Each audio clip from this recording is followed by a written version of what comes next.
2016년에 미국에서는 4대 은행 중의 하나인 웰스파고의 스캔들이 큰 이슈가 되고 있었습니다.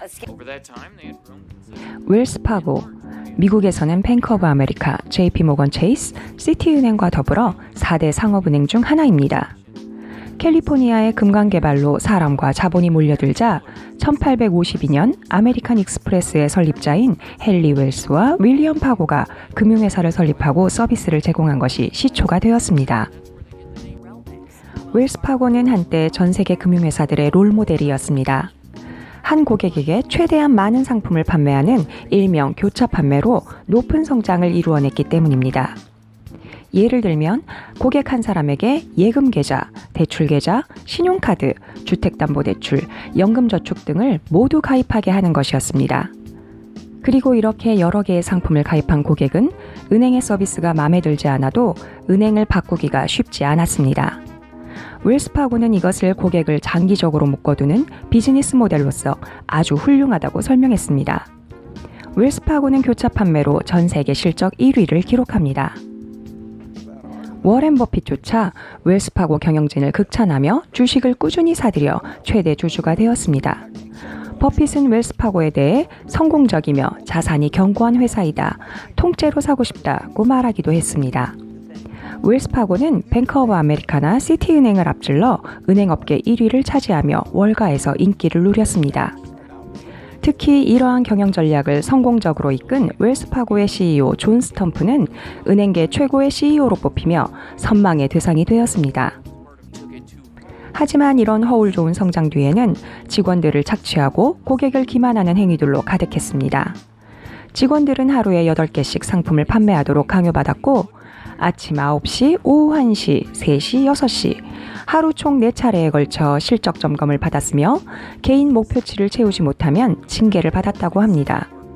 이 결과로 웰스파고 고객들은 1인당 평균 6개의 상품에 가입하고 있었는데 이는 미국 은행 평균의 2배였다고 합니다.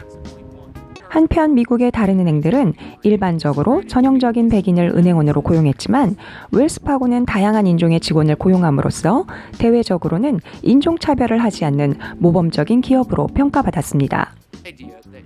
하지만 실상은 영어를 잘 못하는 고객들에게 이 직원들의 통역을 통해 은행 상품을 팔았고 이후 상품에 문제가 생기거나 수수료 문제로 항의가 들어오면 백인 담당자가 나서서 영어로 얘기하던지 직접 통역을 구해와야 처리해주겠다며 이들을 무시하고 돌려보냈다고 합니다.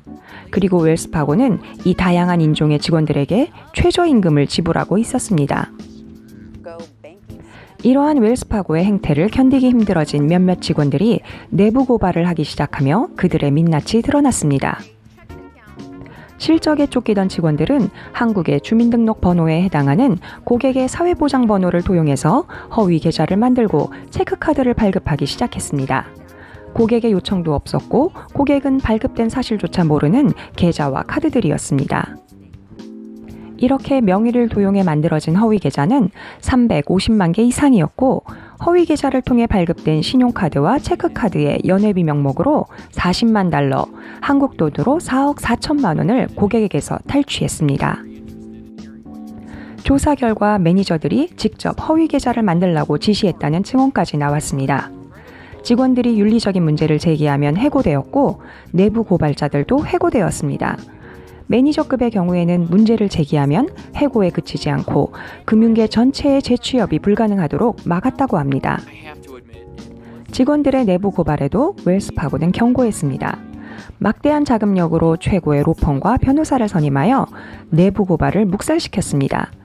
하지만 그들의 만행이 LA타임즈에 보고되고 이를 마이크 퓨어 LA 검사장이 보게 되면서 사건은 급물살을 타게 되었습니다.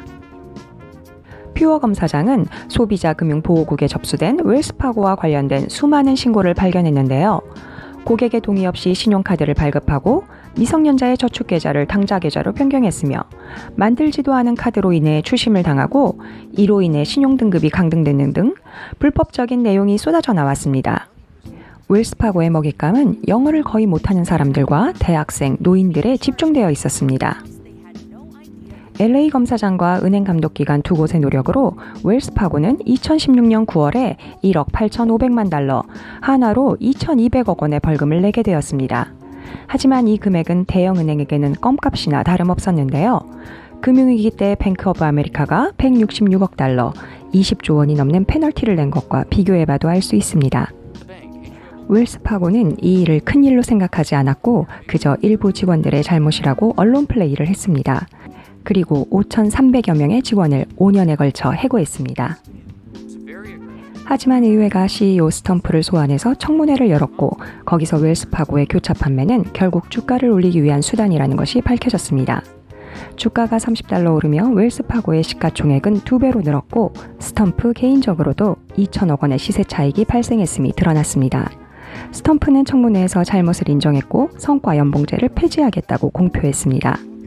그리고 웰스파고의 전 대출 담당 직원이 웰스파고가 대출 관련 수수료를 고객들로부터 부당하게 착취하고 있었음을 의회에 투서하고 기자들에게 알리면서 결국 웰스파고는 1조 2천억 원의 과징금을 부과받게 되었습니다. 그리고 신화를 만들어낸 CEO 스텀프는 사임하였습니다. 모럴 해저드를 보인 기업은 이렇게 벌을 받는 듯 했지만 트럼프 대통령이 법인세 감면을 시행하면서 웰스파고는 4조 원이 넘는 이익을 보게 되었고 더 이상 최저시급으로 착취할 수 없게 된 직원들은 대량 해고하였으며 여기서 얻은 이익은 자사주 매입을 통해 주가를 올려 여전히 대주주와 경영진들의 주머니를 채웠습니다. 사회적 약자들을 갈취하고 소시민들의 주머니를 털어 워런 버핏 같은 대주주의 잔고를 불려주고 있는 것입니다. 워렌 버핏은 웰스파고 스캔들에 대한 CNN 인터뷰에서 웰스파고는 끔찍한 실수를 저지른 훌륭한 은행이라고 평가했습니다.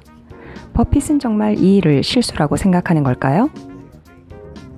더 자세한 내용은 넷플릭스 다큐 시리즈 검은 돈 시즌2 고장난 마차편에서 보실 수 있습니다. 재밌게 보셨다면 구독, 좋아요, 알람 설정 부탁드려요.